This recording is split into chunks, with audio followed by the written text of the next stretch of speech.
Hello. Hello, Gilad. Hello, Chaim. How are you? Great. And we're happy to be with you. Very happy to be here. It's our first session, I would say, of a course that is called What Does It Mean to Be Jewish Today? Interesting topic, huh? Very interesting topic, and would love for you to be active as possible. You have a question and answer forum on the website, and we'll take your questions live. So throughout the lesson, any questions you have, anything you want to find out, you want us to discuss, please post it in the question and answer forum. We'll be happy to, open things up to make it as interesting, as relevant as possible. And how did we get to having a course about the meaning of being Jewish?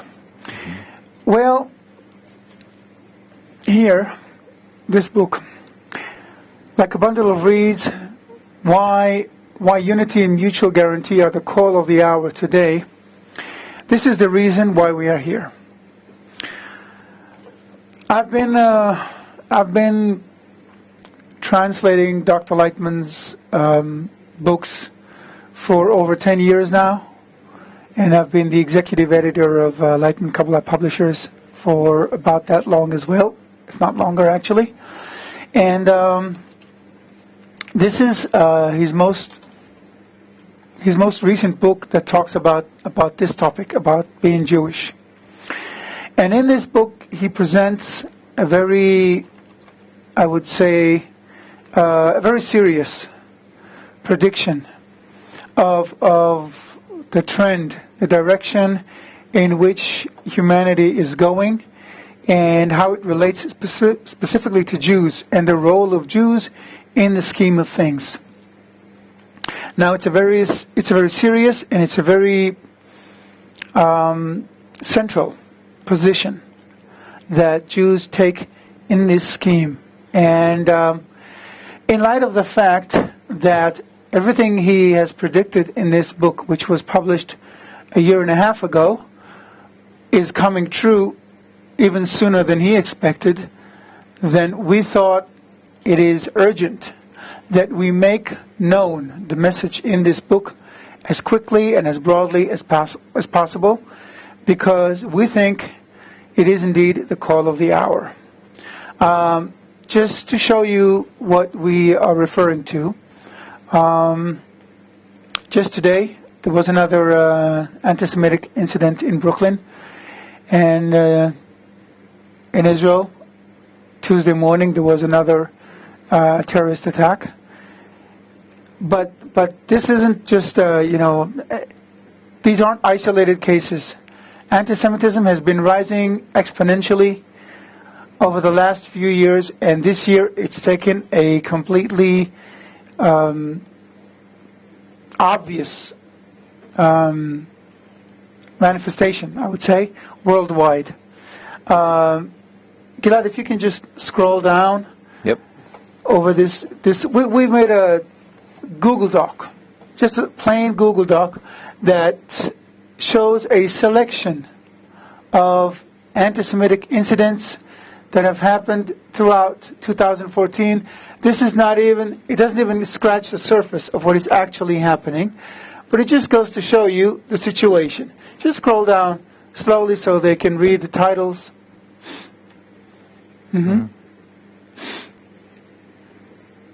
Straight out a few, maybe, for those who can't see. Middle school students debate whether the Holocaust happened. This was in California. Swedish air authorities refused to let Paris plane proceed. Going down a bit. Beer pong, the famous college game, is taking a dark and intensive turn. Jews versus Nazis. 18,000 anti-Semitic tweets on Twitter after Maccabi Tel Aviv's win in the EuroLeague. Residents of a small Guatemalan town want Jews to leave. American Studies Association approves boycott of Israel, and many more. Yeah, we just heard about the Princeton boycott with 60 professors voting to boycott Israel. Where does all this come from? Where is all this coming from? So in this course, I think it's we see a lot of anti-Semitism, and we hear a lot of interpretations from Jews, from non-Jews alike, all saying, trying to define where this comes from. Because if you look at anti-Semitism, it's really, it's hard to find that actual point of why there is so much anti-Semitism in the world, in the advanced world, in the modern world of today. It seems something that's completely detached from reality. One race just hating another for being what they are. I mean, it's completely, It's totally irrational. That's true. But just to give another glimpse into how real this is, we'd like Mark in the production to play the clip. This is a clip that's been running on the internet for a while now, and it shows there was a conference of Jewish students who all got together to discuss the situation in American universities and colleges, and it's pretty dire. Let's just watch the clip. It's 5 minutes, and it's really it has its sobering effect on you. After that, everything we say will take on a very real meaning. So, Mark, if you can just play the clip, we're going to watch it for 5 minutes, and then you'll see. I go to University of Arizona. I'm currently a junior at USC. I go to the University of Cincinnati. At James Madison University. I go to Florida State. I go to Drexel University. I go to University of Maryland, Baltimore County campus. I attend University of Oregon. At Ryerson University in downtown Toronto, Canada. The issue is that we do experience a lot of anti-Semitism in a lot of different ways. To be completely honest with you, being against Israel, has become the cool thing to do. I go to Kent State University. There's a professor there that calls his students his little jihadists. He's on the terrorist watch list, actually. Here, I'll just read the article. A Kent State University associate professor of history is standing by his call for jihad and statement that Israel is a regime that is the spiritual heir to Nazism. And he's teaching kids. Yeah. They were screaming Intifada, Intifada, and by the end of it, there were 3 Israeli flags that were just stomped on, covered with mud. It was raining. It was like gruesome, like torn. Still scary. We had a birthright table that was protested, and people, there was tears afterwards. There was a lot of people crying. It was brutal. Anti-Semitism has definitely affected my college career, whether it be the swastikas that were drawn on our mailbox or our anti-Semitic president of the student body. There are people running for political office that are delivering letters to students around the university, and some of these people running for office are running on campaigns of "with Jews you lose."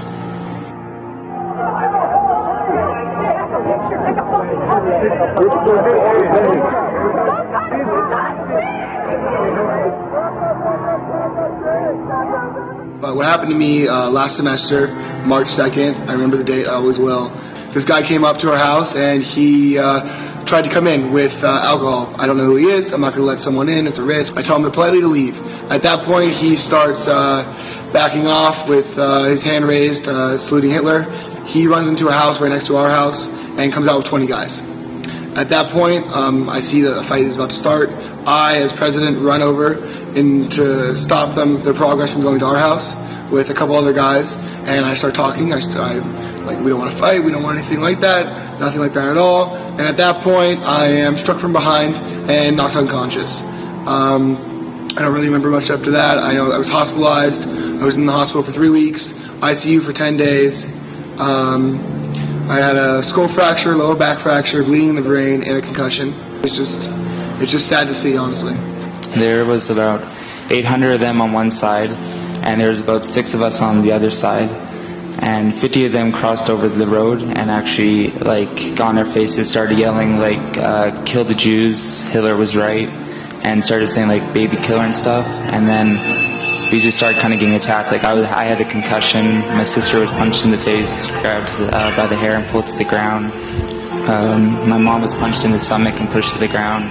The group that actually hosted that rally is actually a group on our campus. So are you nervous on campus now? Yeah, walking around campus, I'm not gonna lie, I do fear for my life. I'm constantly in paranoid, watching behind me and stuff. I'm actually afraid to walk by myself sometimes. But this year I've come back. Some of my Orthodox friends he won't wear a kippah anymore. Like, he always wore a kippah. And the first thing he said is, like, why do you not have your kippah on? He goes, I'm afraid to walk around with that on. Like, I do not feel comfortable at our school walking with that on. An Israeli student gets up. She says a piece very pro-Palestinian, very pro-Israeli. Let us help you. We want to work with you. She tries to walk into her Arabic class the next day and gets booed out of class. At UMBC, it's a lot of hate rhetoric going on about free Palestine. Go back to Israel, you effing Jews. And it's been a lot of graffiti, even on the bathroom walls. You can see it everywhere. We're threatened as Jews on campus. We are, first of all, not even recognized on campus because we're a Jewish fraternity. And the problem is that at Cal, this anti-Semitism, it's institutionalized. It's a tenet of what we deal with. It's every day. It's not a big deal. It doesn't show up in the newspapers because it's to be expected. I felt like our campus was poisoned by both anti-Semitism, but also just a sort of dark level of hatred. And it's something that makes Jewish students feel very uncomfortable on campus, whether they're willing to say it or not. And thank goodness that there are people who are willing to speak out about it. One of my best friends, when divestment was on campus and going through the Senate, was walking in class and she was spit on by another student simply because he saw that she was wearing a Jewish star around her neck. Anti-Semitism, hatred of the Jewish people of Israel is real, and I can only hope that in the future we're able to get through it together.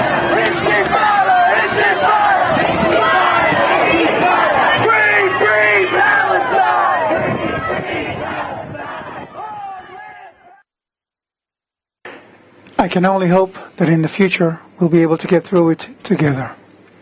This is indeed the only way we'll ever be able to get through it.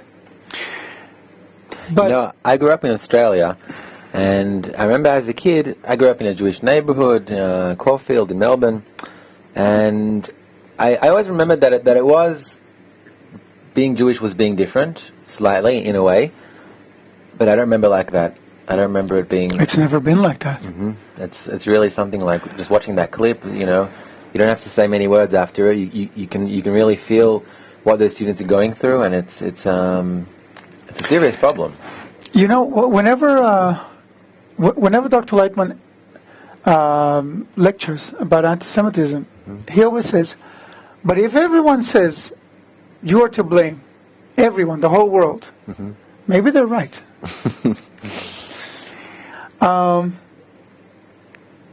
It's a frightening thought because you don't want to be this devil that you were presented as, but maybe they have a point. Maybe Jews are to blame to an extent. What is going on here? Now, this is why he wrote the book. To understand anti-Semitism, to understand not just the role but the position of the Jewish people, because it's always somehow been at the focus of attention. So to understand the position of the Jewish people in history and in today's world, we need to go back. And how far back? How far back? We need to go thousands of years back. We need to go back to ancient Babylon, really. We need to go back into the first chapter in the book that talks about Abraham, and how he came to be the father of the three Abrahamic religions, and what it means. So you're saying that in order to understand the reason of anti-Semitism today, let's go all the way back and see where Judaism was formed, how it was formed, and how religions were formed. That will help us give it a better understanding of how it evolved to what it is today. Exactly. Just 1 minute. So we're going to be reading precepts from the book, from Bundle of Reeds, correct? Yes, we are going to read precepts from excerpts from like a bundle of reeds, and we'll tell you the page. And in any case, you're going to see the text on the screen. But if you have the book, it may be easier for you to read from it. And just in general, it's recommended that you have the book. You can download it. Anyone who signed up for the course actually got a link to download the book. So just check your email. You can have the link to download the book. Right. Well, basically what Dr. Lightman explains is this. First of all, Dr. Lightman's background, I'll just give you some background about him. He has a professorship in ontology and it's called ontology and the theory of knowledge, which basically deals with human existence, the state of human existence. He has a PhD in philosophy and Kabbalah and a master's in medical biocybernetics. So he's an all-around person. He's very knowledgeable, and he's been studying Kabbalah. He studied Kabbalah for 12 years as the prime disciple of Rabash, the firstborn son and successor of Rav Yehuda Ashlag, author of the Sulam commentary on the Zohar. So his knowledge in Kabbalah is beyond extensive. And what he does is he explains the world situation using both Kabbalah and science and contemporary sciences in general and social sciences. He just combines everything. Mm-hmm. Let me just add on that, just to clear out any misconceptions. This isn't the Kabbalah that talks about mysticism or red strings or things like that. This is authentic Kabbalah. So not at all. Not at all. Kabbalah is a science that explains reality. It explains the forces that govern reality and manages it. And it has nothing to do with other, I would say, more worldly presentations and misconceptions, as you put it, under the title Kabbalah. Okay, so let's just get into the story. Mm-hmm. Yeah. So about 4,000 years ago, there was a man. His name was Terach. And this man was living in Babylon, Mesopotamia. At the time, it's somewhere between today's Iran and Iraq, in what is now known as the Fertile Crescent. It was an area that was very fertile. That was they had a great life. Really, they had everything. They had food. They had a very developed culture. They also developed their spiritual paths. They had numerous spiritual paths. Actually, most of today's spiritual teachings originate in that area. And one of the leading people, spiritual icons of the time was Terach. He was an idol builder. He built statues. He sold them. He explained spirituality to people. People would come to his shop and would buy these statues from him. And he was very successful. He had a son whose name was Abram. And he taught him everything he knew. And Abram was this inquisitive youth who kept asking questions because he just couldn't figure out how a statue about this big that he himself built could have any impact on someone else's life.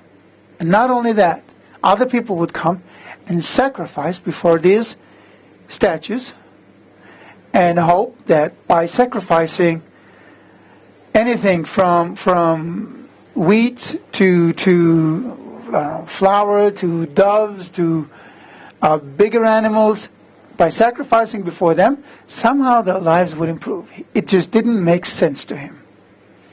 So he started asking questions.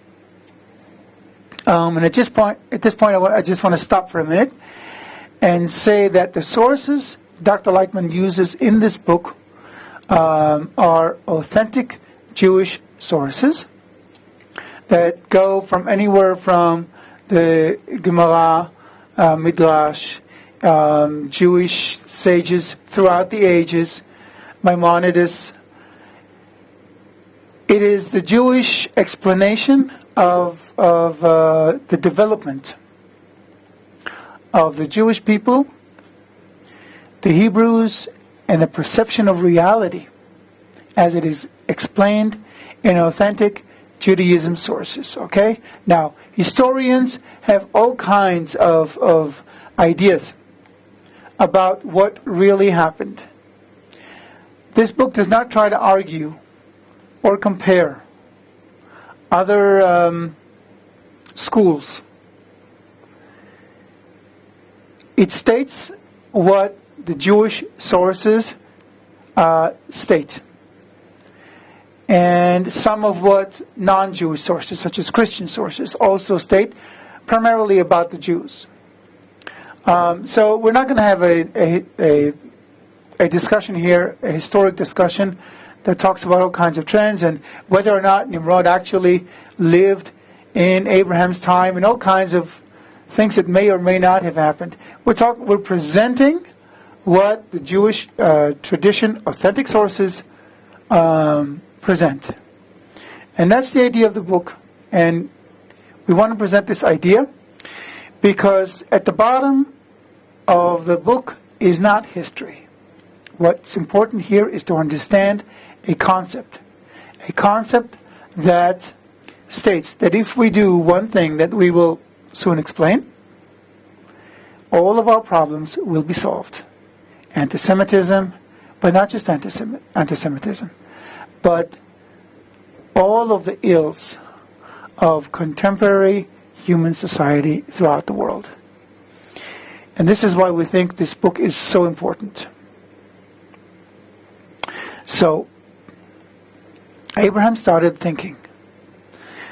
Let's just jump for a minute into slide number 3 in the PowerPoint presentation. If production can do that, it'll be helpful. Yes, that's slide number 1. Show us number 3, please. Abraham the idol worshipper. Thank you. Okay. So, on page 24 it says this. The Book of the Upright One describes the life of the Babylonians at the time and how they worshipped. Okay? All the people of the land made each his own god in those days. Gods of wood and stone. They worshipped them and they became gods to them. Gods of wood and stone, yes? In those days, the king and all his servants, and Terach, Abraham's father, and his entire household, including Abraham, were first among the worshippers of wood and stone. Now Terach would worship them and bow to them. And so did the whole of that generation. Yet, they had abandoned the Lord. We'll explain soon what the Lord means in these sources, in Jewish sources, but for now let's just take it as is. The Lord who had created them, and there was not a single man in the land who knew the Lord. Now what does it mean to know the Lord? So Abraham started thinking, what is going on here? And he realized that what was missing here is a key element. Because people were worshipping idols in order to improve their lives. They were beginning to feel insecure. They were beginning to sense that something is not going right in their lives. So they were looking for the elements that could improve their humanity. Humans have been doing it ever since. But Abraham felt that this was more serious than that. He was looking for the source, for what is going on here, what makes things tick. He started asking about what makes the world go round, basically, and it wasn't money at the time. What he realized was that there is one force that makes everything happen. And it makes the stars move in their tracks, and the sun go up, and people to be born and die, and to fight each other. Everything results from just one unique and uniform force. And that is a creating force. And a creating force by its essence, has to be a force of giving, a force that emits. And that force is the creator, because it creates everything. So from that point on, he referred to that force as the creator, because that's what he does. That's why he called his book Sefer Yetzirah, the book of creation. It explains about the force that creates reality. And when he realized that, he also realized that he couldn't keep it to himself. So he started circulating.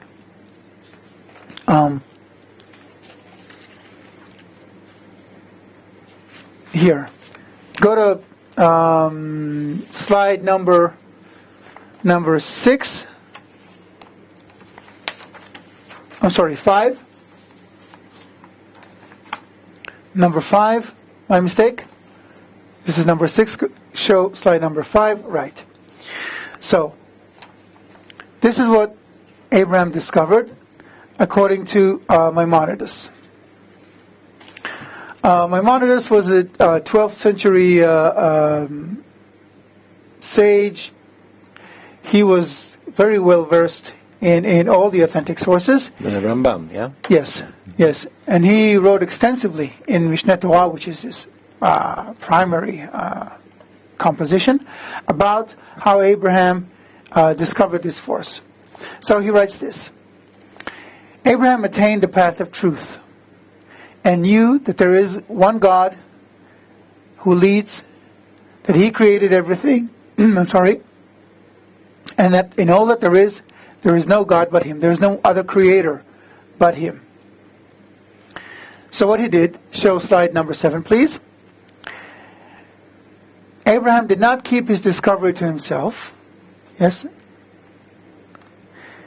but rather he began to provide answers to the people of Ur of the Chaldeans, Ul-Kasdim in Hebrew, to converse with them and to tell them that the path on which they were walking was not the path of truth. Now, why wasn't it the path of truth? Because the problem was that people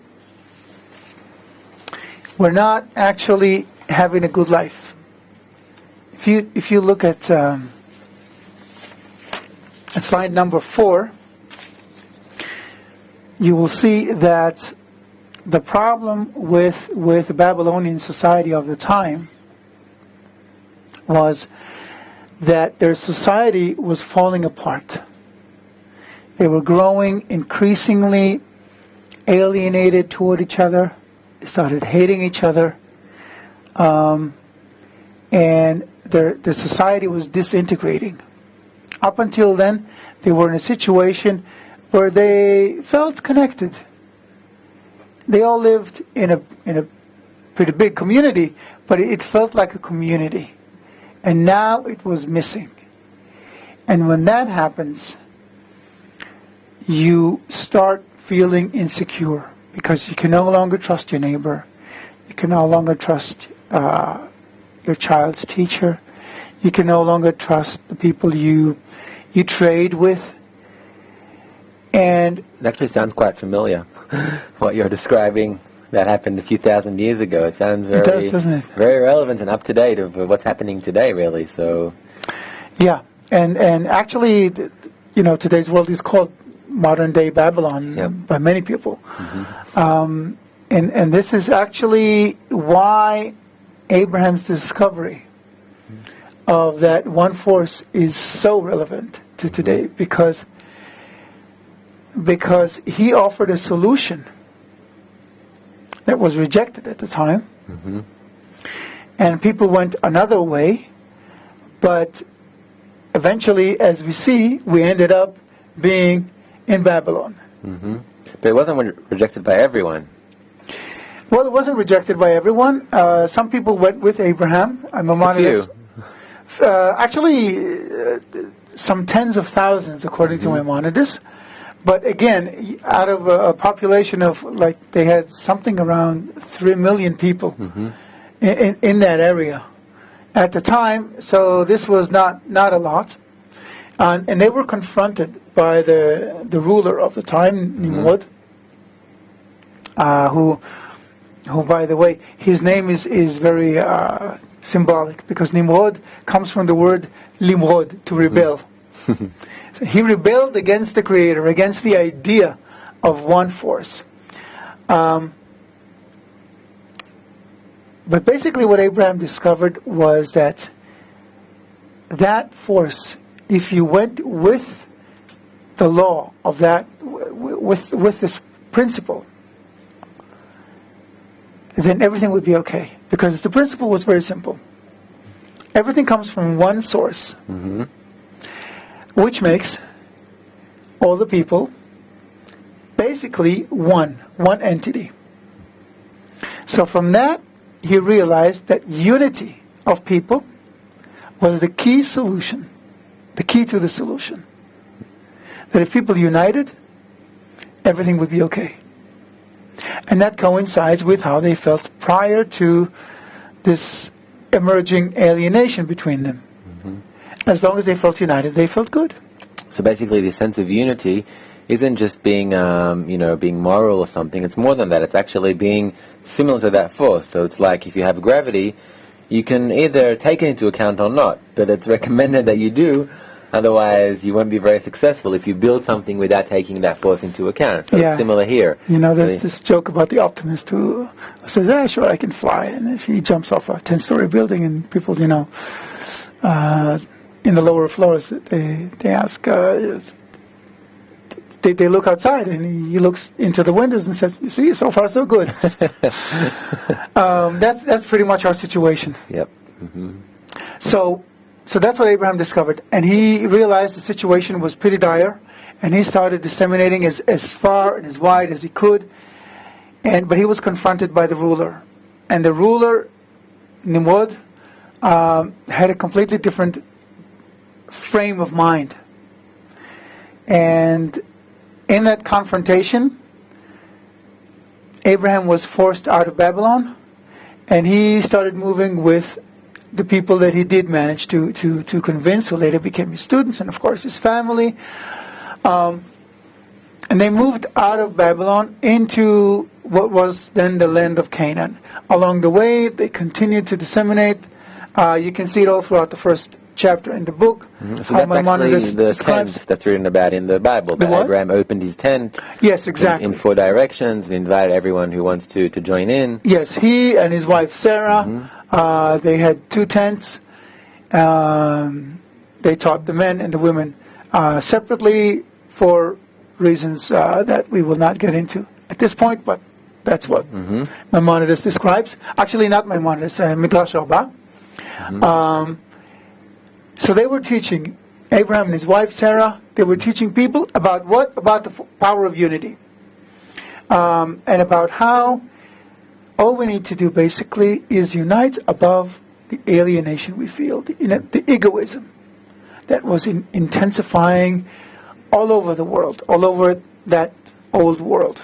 So he was actually talking about the very same expression that Hillel later said, that v'ahavta l'recha kamocha, love thy friend as thyself. Right. So he was basically talking about that very same principle. Exactly. That's what he was teaching. And Maimonides describes how he wrote books about it, and how he tried to circulate wherever he went, and that people joined him, and some left, of course, and more joined, and eventually there were tens of thousands of people who went into the land of Canaan, and they established what was then known as the house of of Abraham.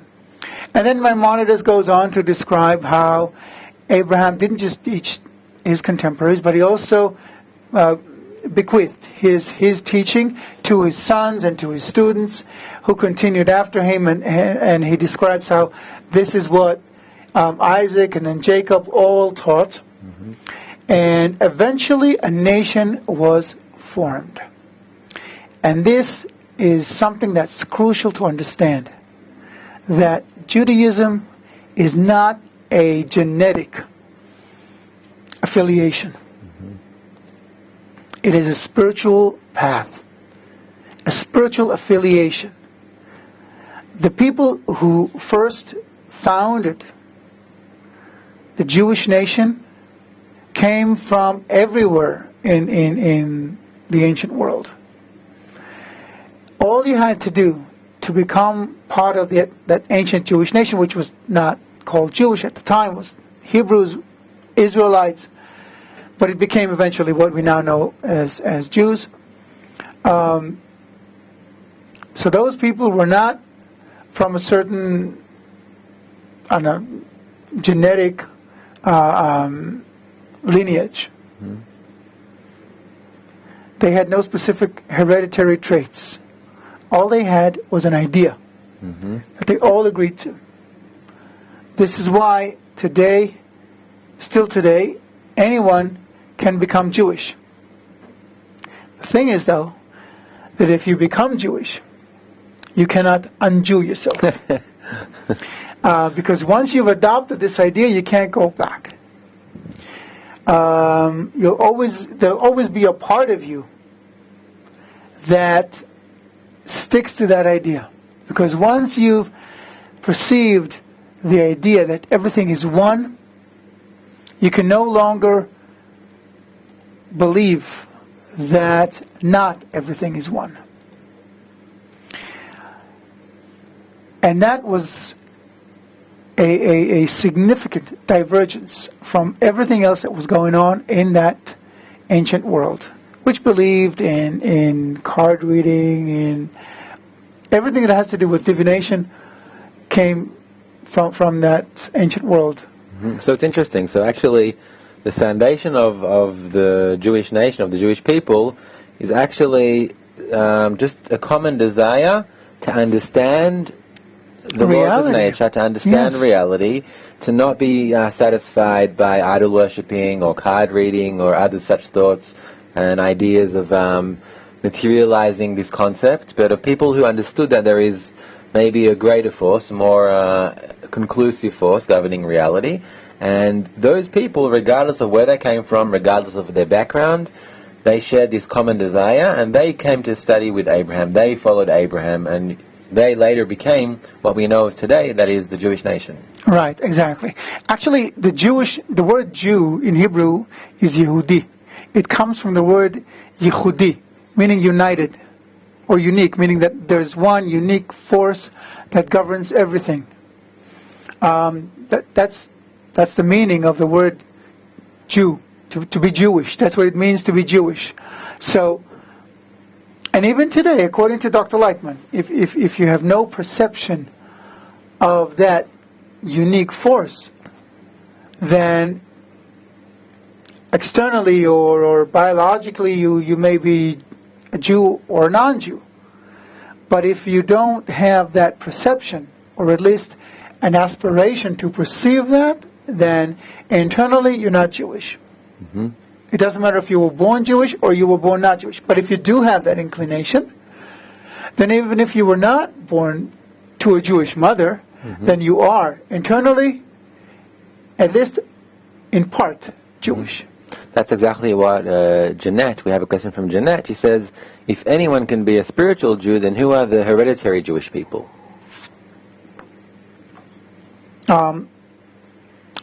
They are people whose forefathers were internally Jewish. That's an interesting question. I'm going to have to elaborate on that. Because, as Abraham discovered, everything is one entity, the concept of life and death doesn't exist in that perception of reality.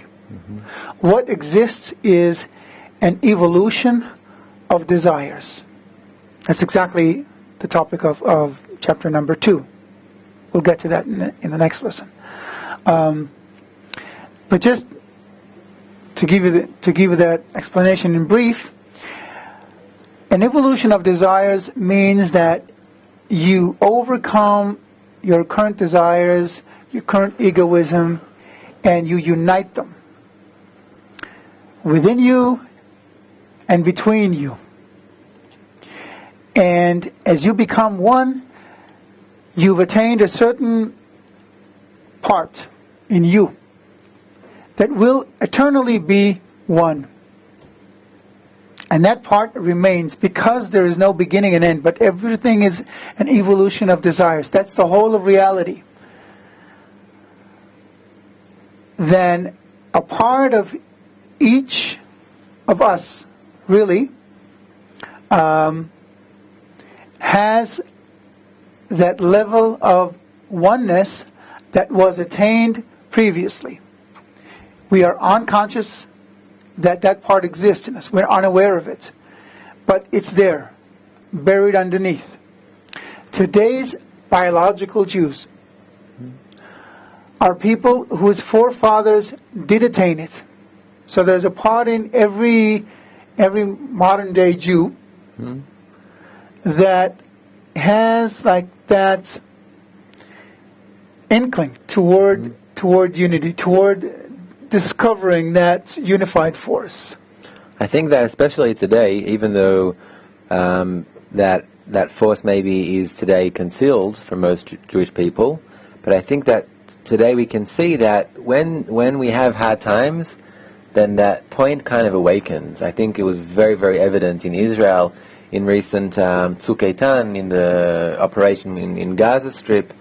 For those of you maybe who are kind of following on the news and following what's happening in Israel, I don't know how if really the sense of the atmosphere that was going on here, it's weird to say, but it was the best time Israel has had for years. And I also saw many reporters on Yediot Ahronot, the Israeli news, and who were saying that at those times specifically, the people in Israel, it awakens this sense of unity in them, mutual support. People were driving all around Israel to support the soldiers. People were inviting other people, strangers, to come sleep at their houses if they were in danger. It was like this, exactly what you were talking about, that very sense of unity, of desire for unity. It reawakened, and it seems like but that's a result of some external pressure. Exactly, and I think it seems like we constantly need to wait for these external pressures for this to awaken, and I think maybe we can. That this trait of the Jews is noticed not just by Jews, but by many non-Jews from every, I'd say, from the entire gamut of those who are pro-Jews and those who hate Jews. For example, Winston Churchill also noticed it, and he wrote about it, about how Jews have this corporate spirit, he called it. It's also quoted in the book. And he sensed that it came from a higher source, so he was afraid to touch it. That's very interesting. He had some kind of respect for it.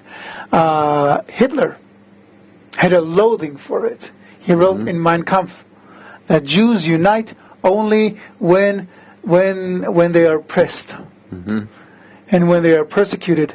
Otherwise, they're totally dispersed and they hate each other's guts, pretty much. So that where does it come from? It comes from that discovery, from the fact that way back, a part of us experienced unity and realized that unity is the key for everything good. Let's just move on in the slides. Here, I'll just tell you in a second what the Jewish sources say about that. You'll have to excuse me because I'm not tech savvy enough to really run through these things. Let's go to slide number 14.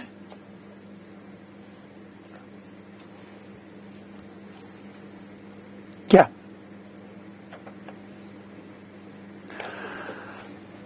So slide number 14 says this. Sorry, I'm going to have to read from here.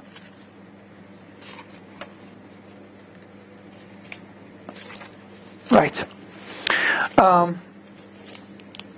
There's one, I think. There's one more.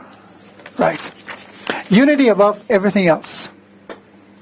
On page number 4, you will find it in the book. Midrash Tana de Be'eliyahu. Right. So it's one of the Midrashim, interpretations of the the Torah, not just the Torah, the whole Pentateuch. The Lord said to them, to Israel, "My sons, have I lacked anything that I should ask of you? And what do I ask of you? Only that you will love one another, respect one another, and fear one another." Not in the sense of being afraid of someone, but in the sense of fearing not to be connected, not to be in a state of loving one another. And that there will be no transgression, theft, or ugliness among you. In time, unity became, I'm continuing to read from the book, in time unity became so crucial as to supersede any other commandment in terms of its importance. It became the one and only key to Israel's spiritual redemption and salvation from its enemies. Midrash Tanchuma writes, "If a person takes a bundle of reeds, he cannot break them all at once. But if he takes one at a time, even an infant breaks them. Likewise, Israel will not be redeemed until they are all one bundle." So, I think that goes in line just with what we have another question from Yes. Andrea. It's not really a question, it's a statement, but I think it exactly suits what you just read. She says, it feels like Jews are coming together worldwide with all the anti-Semitism going on, even outside of Israel. So if we have anti-Semitism, and on the other hand we have that specifically pushing Jewish people together, then maybe these things are related. Maybe one causes the other for a reason. it's very true. Rav Kook, the first chief rabbi of Israel, wrote that Hitler, Haman, and he named some other anti-Semite from the Ukraine. At that time, it was in the beginning of the 20th century. They all bring Israel to redemption. Bring Israel closer to redemption. That's what he wrote. The thing is that when Israel don't unite by themselves, they are pushed into unity by hatred. Why is it so important that Israel unite? Because, as you mentioned initially, when we unite, we are in sync with that most fundamental force of reality. And without understanding that most fundamental force, you cannot understand, especially today, how to manage the world. We see what's happening all around us. Chaos is emerging everywhere. There is crisis in every aspect of human existence.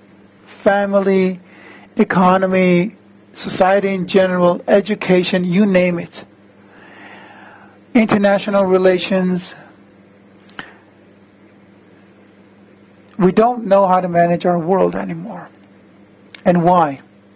Because once the world becomes so interconnected, so globalized as it is today, you cannot make a decision that concerns the U.S. alone.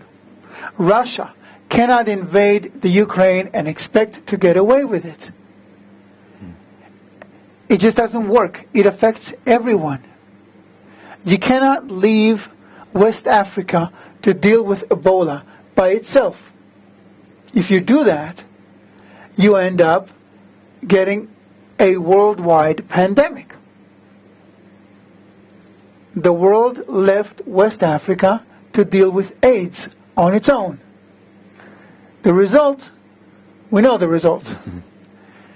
And it's like that in every realm of human existence. Look at avian flu. Look at Japan's tsunami, earthquake and tsunami from when was it? 2011, I think. It's still affecting us today. That reactor is still leaking, by the way. So today you cannot leave any part of the world to deal with its own problems because we're all connected. And you can see it on the material level, but it's beyond that. That connection exists on every level of human existence, the ones we are aware of and the ones we are not aware of. It seems like we have two things in parallel. Because on the one hand, we have global crises, as you said, in all levels, in education, in economy, in social crises. We have depression rising, and so on. And on the other hand, we have like this advancement of the world that's pushing towards hyperconnectivity, that's pushing the world like to become united, because it's basically what we're discovering is that if we don't learn to get by together, then we're not going to get by. No one's going to get by. So it seems like we have like these two, I think megamot trends. These two trends that are going in parallel, and if we don't work on the trend of becoming more united worldwide, even and learning how to work together, then it seems like the other trend is increasing and increasing and increasing. So it's like these two forces that are developing in parallel. You have an emerging conflict. You have an emerging conflict. There's a beautiful clip. It's been running on YouTube for a while about this guy who explains how people connect today through the net, but they don't connect. Yep. And what happens is they miss out on life. So, what you get is skyrocketing depression rates and all these other troubles that are happening. So on the one hand, you have intensifying alienation to the point of narcissism, and on the other hand, you have intensifying connectivity. Look at Facebook. Everyone has 400 friends at least, How many of them do we know personally? How many of them do we care about? How many of them care about us? If I have a problem, would I turn to my Facebook friends for help or to my physical friends for help? How many of those do I have? And this is a worldwide problem, and it's especially prevalent in the Western world, the developed world. So it's not a surprise that in the developed world, people are more depressed than anywhere else, because friendships aren't real anymore. In other words, human connections aren't real anymore. So what we need now is to find another way to restore unity, to restore the sense of solidarity of human beings. This is exactly what Abraham discovered almost 4,000 years ago. This is exactly what he taught to his students. This is exactly what they were teaching to their students and to their children. This is exactly what kept the Hebrews going all throughout until the ruin of the Second Temple some 2,000 years ago. They had fights, no doubt. They were well documented. But all those fights were treated as stages in order to overcome intensifying egoism, as we can see in our world today, in order to intensify their unity. And as they intensified their unity, they attained higher and deeper level of unity, of similarity with the power of unity that governs the world. It's actually a question from Bonnie. Yeah. From, what's VA? Virginia. Virginia. She says, so is unity out of necessity? Absolutely. Absolutely. Today, it's a necessity. Just imagine if we become a little more disintegrated, alienated than we already are.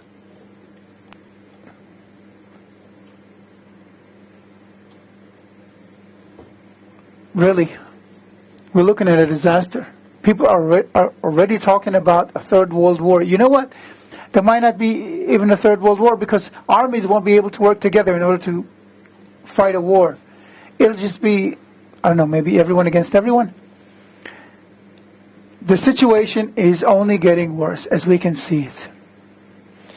And so unity is really the call of the hour. But it sounds naive. How can we unite?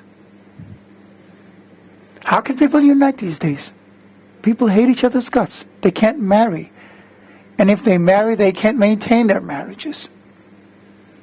On the other hand, you can see, though, it's true, people are having they have great difficulties to unite, to connect to other people. On the other hand, we can see that they're not getting fulfilled from anything else. They're not getting fulfilled from being alone. Depression is caused, number one, by loneliness. Loneliness is one of the most harmful diseases. It's found to be even more harmful than smoking and drinking and obesity. And it's interesting to see that on the one hand, people maybe have this rejection from coming together. On the other hand, it seems like even physically we're built for human connection. Research finds today that all our biochemical systems are built for positive social connections. Mm-hmm. I'm actually doing my thesis on distribution of positivity in a network of people. And many sciences today, positive psychology, network science, and so on, they're beginning to realize that we're actually wired for positive social connection, that it's built in our system. But on the other hand, we can see that around us we're projected with other ideas that aren't bringing us to anything good. They're leading us to those negative places, as we were talking about. And I think with all that's going on today, there's a question from Yael from Florida. She says, with all the anti-Semitism that's going on, please elaborate on what it means to be the chosen people. I think it's a very good question, because from what we've been talking about so far, it seems that the whole world has to unite, meaning, we see crises everywhere, and we see that we have a need for unity all around the world. So what does it mean to be the chosen people? Chosen to do what? That's a very good question, Yael. When Abraham discovered the power of unity, he wanted to make all the Babylonians know about it and implement it. He discovered a way by which to overcome the alienation, the hatred that was thriving among them, and that they could not maintain the solidarity of their society. Eventually, of course, as we know, Babylon dispersed. It took them a few centuries to do that, but eventually this is what happened. Today we see it even worse. But that created two trends in reality. One is a trend of disunity and growing alienation, each to his own. And one trend is the trend of the Israeli people to unite above the growing differences, above the growing hatred. In other words, not to ignore it, but to rise above it and create unity. And they improved on their method until they developed a complete method that we now call Kabbalah. Ever since the writing of the Book of Zohar, it's been known as Kabbalah. But it's basically a method to enable people to unite above their growing egos.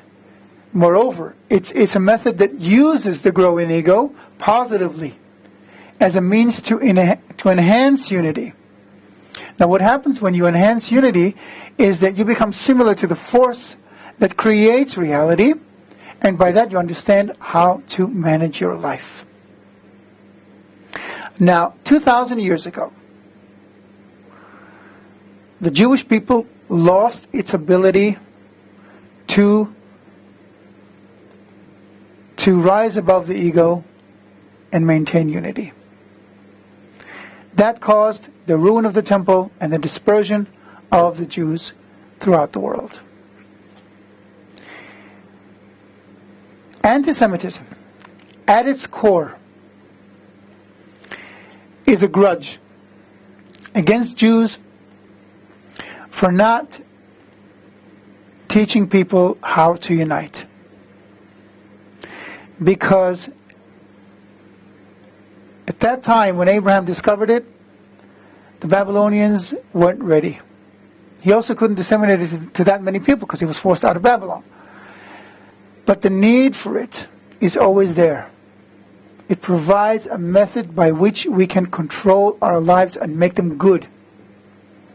This is why anti-Semites always say Jews are to blame for all the troubles in the world, because once you don't understand the world, you don't understand the most fundamental power of reality, then of course your life is going to be a mess.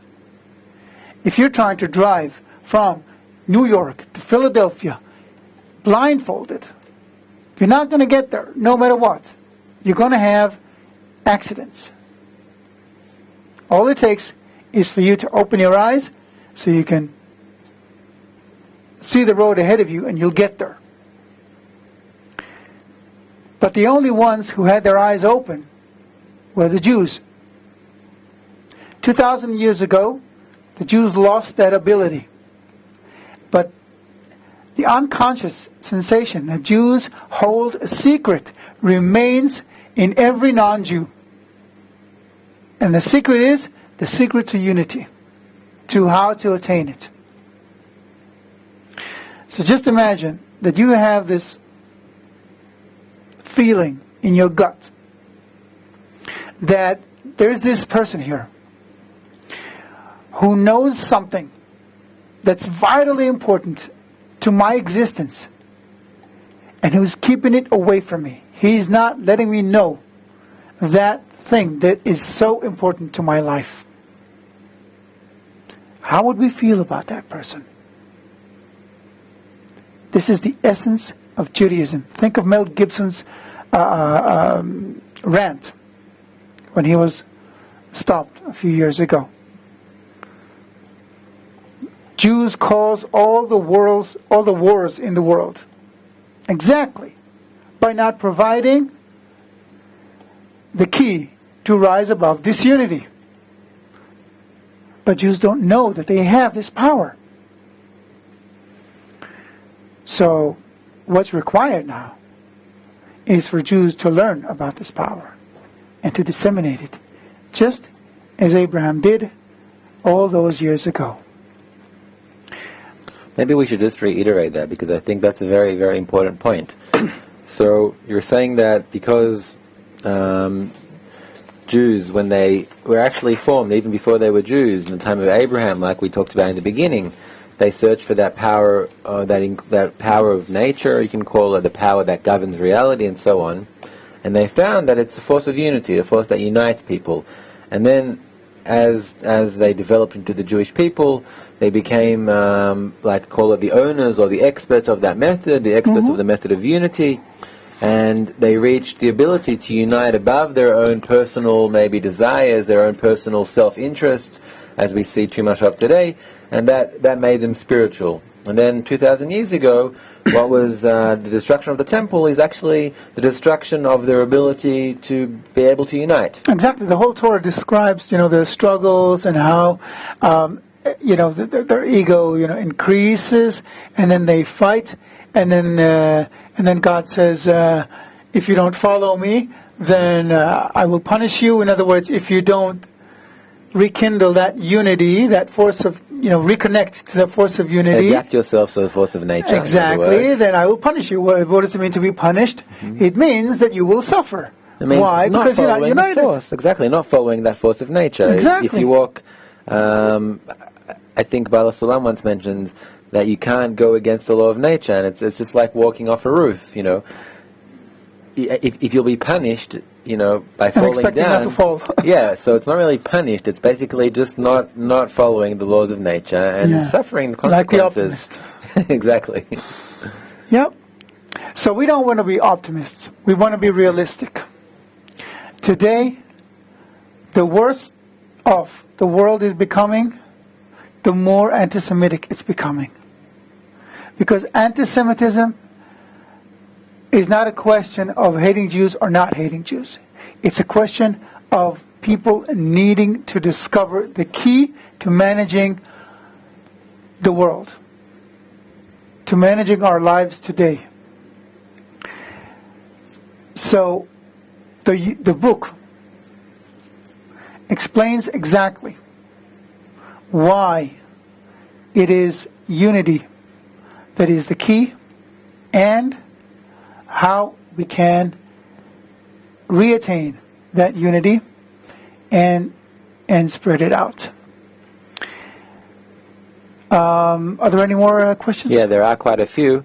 I just want to add what you're saying. There's one of the prayers can't remember. It's the prayer at the end of every Shacharit Mincha and Arvit. There's Aleinu L'Shabach. It's called. We had a praise. So what you were talking about now, it clarifies. It says there that Israel has to be a light to the nations, and that really thank you. explains what that thing means. That it has to be a light to the nation. That it's not just. So a light to the nations. A light to the nations. I found it here in one of the references. Never mind.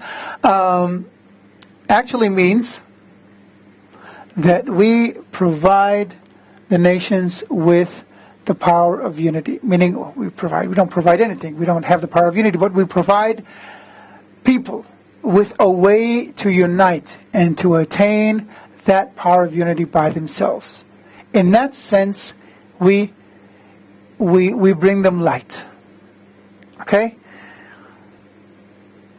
And this is a very different concept from what people normally think, or from people who say that that the role of the Jewish people to be a light for the nations is no longer relevant. It's very relevant. It's more relevant than ever before. And it has nothing to do with religion. It has everything to do with managing our lives according to a new paradigm. It's a 4,000-year-old paradigm, but it's never been tried by most of humanity. It's a paradigm of unity. It's a way of not just of life, but of perceiving reality. And it's a way of acquiring that perception. It's a method. When you provide that method and help people attain reality as a single entity, and provide them with a way by which to manage their lives accordingly, then their lives become synchronized with reality, and everyone understands. That's why it's written, they shall all know me, from the least of them to the greatest of me. And all the nations shall flow on to him. Meaning what? Every person in the world needs to know the creating force of reality. But only the Jews ever had that touch, that knowledge. They've lost it. So now they have to find it again and spread it out. Because Babylon today is everywhere. There's nowhere to go. The whole world is Babylon. And if we don't choose Abraham's way,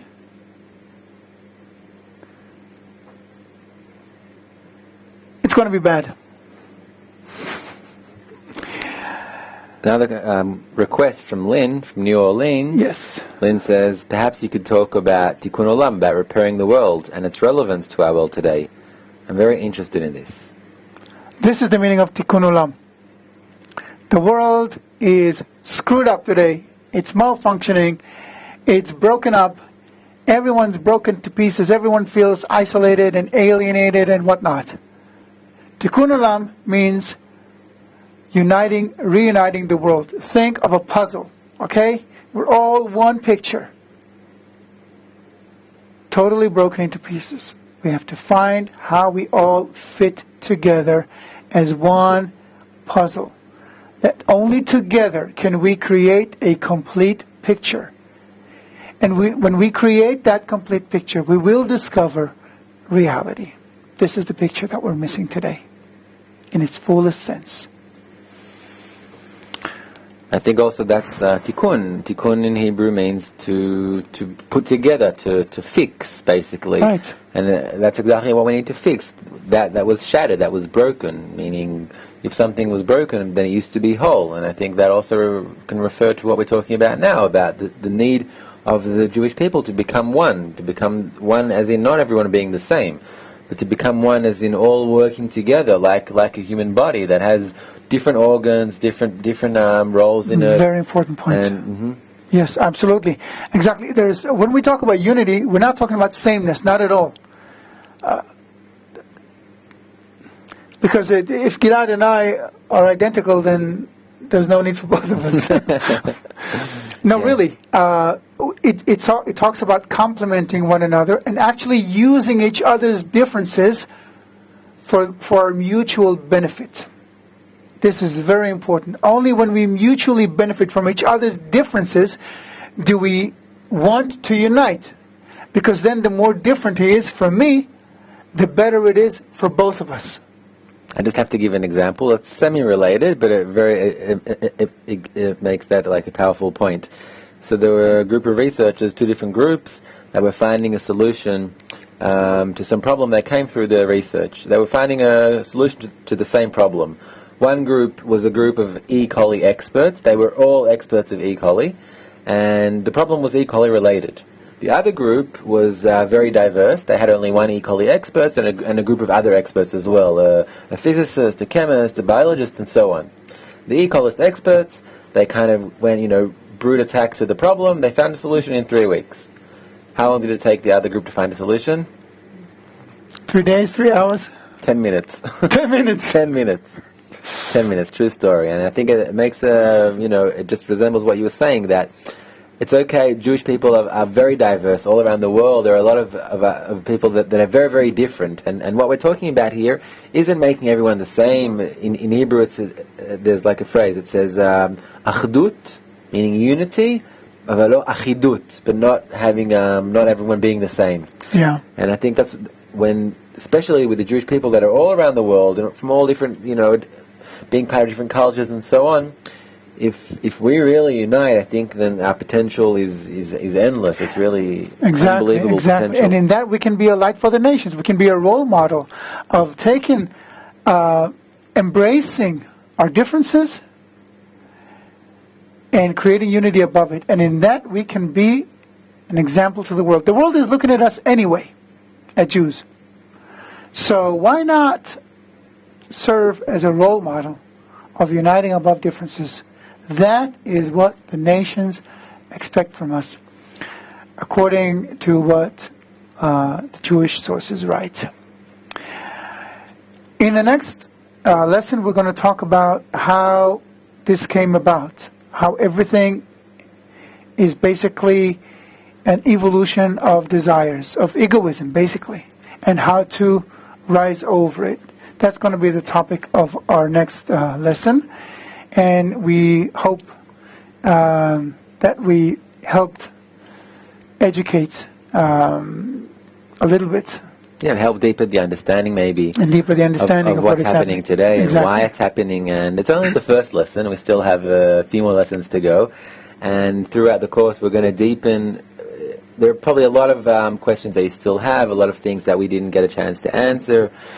Jack is even saying, please tell us what we can do practically on a day-to-day basis to attain unity. Toda rabba. We will. If this is part of the course, it will be there. We just want to explain the background, how we came to it, and therefore what we need to do. Mm-hmm. And maybe we'll just give a few announcements about next lesson. So next lesson is going to be on Tuesday, November 25th at 8 p.m. So basically next week, same time, same place. And so as you said, the next lesson's topic is the people of Israel's birth, tracing the Jewish roots and why it's so relevant today. Right. So it's actually deepening what we were talking about today. We started talking about Abraham and the beginning of Judaism and so on, and we're going to go into that a bit deeper in. Mm-hmm. As an evolution of desires, yes. As an evolution of desires. And for those of you who haven't yet downloaded the book, Bundle of Reads, then you can download it. Just check your emails. We already sent you a link to download. If you missed it, just open the emails that you got from us from after registering to the course, and you have a link to download the book there. And maybe we'll conclude just one of the quotes from the book. Maybe we'll conclude with that. Just before that, if you have anything to say, anything to comment, please keep writing. We're going to save all those comments, and we're going to use them. Perhaps answer them, but please do write and tell us what you think. Any feedback, anything that you would like to see more of, less of, technical things that you encountered, the tech team will take care of it. Anything, would love to hear everything you have to say. We'll conclude maybe with a quote from Midrash Tanchuma. It's also from the book on page 34. It says, "If a person takes a bundle of reeds, he cannot break them all at once. But if he takes one at a time, even an infant breaks them. Likewise, Israel will not be redeemed until they are all one bundle. Thank you, Gilad. Thank you, Chaim. Thank you for being with us, and we really hope to see you in the next session, And next of talk. course, you can download the lesson again if you want to rewatch it. All the lessons are going to be available to download. Until Great. then, bye. Thank you very much. Bye-bye.